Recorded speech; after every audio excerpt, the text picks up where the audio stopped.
In a kitchen in New Delhi's National Museum, chickpeas simmer in an earthen pot before being stuffed into dough and baked. The meal being prepared is no ordinary one.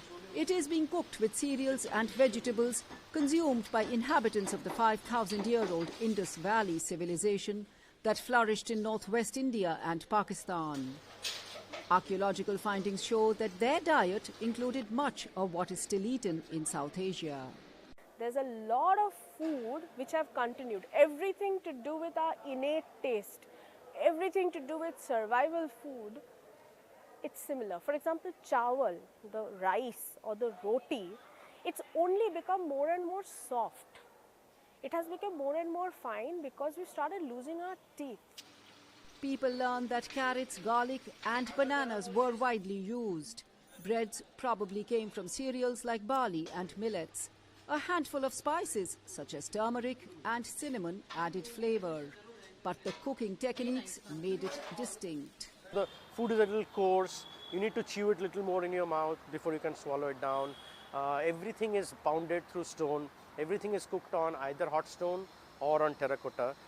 In kitchens, cooking implements like earthen pots were simple yet sophisticated.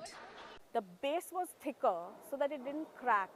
It had a certain quantity of sand so that it would not heat up too fast and char the food at the bottom. Yet char it or cook it just as much as is required. They were able to regulate temperature, heat given to food by manipulating amount of dung and firewood. The food traditions of an ancient civilization hold lessons for modern ages. Vegetables were not peeled, food cooked slowly, and the water used was never drained. Everything is cooked in a pot, and because terracotta pots simmer very slowly, so it's pretty much going back into the dish. So very relevant to today's need of whole food, wellness, sustainability, eating seasonal, zero wastage. And I think it is far more important to us today than it probably was back then 4,000 years back. This plate includes lentil stew, stone-charred raw bananas, relishes and a pudding made with millet. Modern-day staples like tomatoes and potatoes, which arrived later, are missing. It's very, very super tasty. I feel that the way of cooking that we have developed is coming from theirs.